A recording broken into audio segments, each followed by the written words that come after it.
boa tarde. Indicado a cirurgia da escoliose, nós temos algumas considerações a respeito da técnica.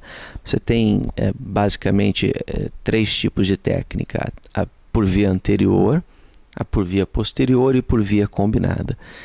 Bom, hoje em dia a maioria das cirurgias de escoliose é feita por via posterior. Então eu vou me limitar a falar da via posterior. A escoliose, você tem que abordar as curvas, né? As curvas estruturais, né? Eventualmente um pouco da curva não estrutural, para que você deixe essa coluna equilibrada, ou seja, você melhore, né, a curvatura. A principal indicação dentro do âmbito técnico é estabilizar a escoliose, evitar que ela piore. Essa é a principal indicação. A segunda indicação é tentar corrigir o máximo possível dentro dos limites do paciente a escoliose. Bom, normalmente a cirurgia ela é feita com o paciente. Normalmente não, lógico, o paciente sempre está entubado, né, com anestesia geral. Normalmente você usa, pelo menos em nosso meio, nós usamos a monitorização eletrofisiológica. Ela nos dá um feedback se está acontecendo alguma lesão neurológica ou não. E ela é muito útil quando você está indo passar os parafusos para corrigir a escoliose e quando você vai fazer as manobras, né, para colocar a escoliose no lugar, ou seja, retificar a coluna ou não, porque a medula ela pode sofrer algum dano durante essas manobras.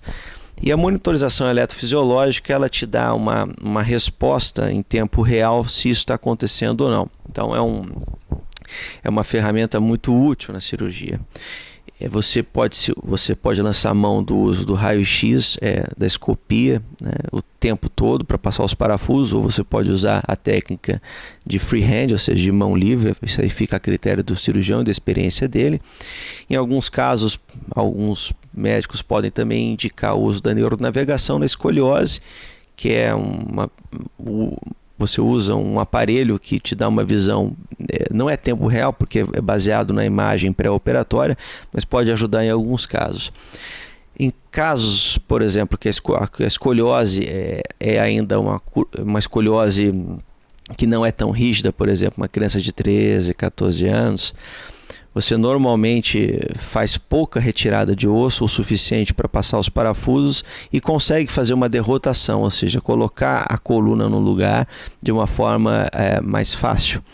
Bom, em pacientes adultos ou pacientes que já adquiriram um crescimento ósseo, ou seja, a maturidade óssea, ou quando o paciente tem curvaturas muito extensas, né, acima de 80, 90 graus, aí você tem que lançar a mão de osteotomias mesmo, né, que são ressecções ósseas mais amplas. Aí você tem o Smith-Petersen, você tem a ressecção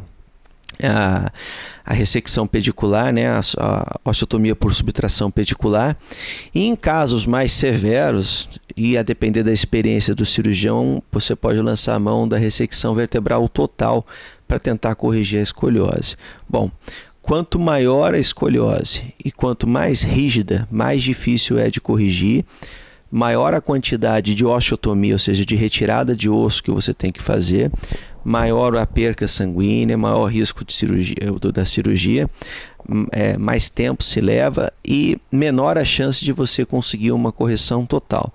Portanto, identificar os casos que estão progredindo e que têm indicação de uma forma precoce e a orientação adequada da família podem facilitar em muito a cirurgia. Bom, foi um prazer em falar com os senhores. Tenham uma boa tarde.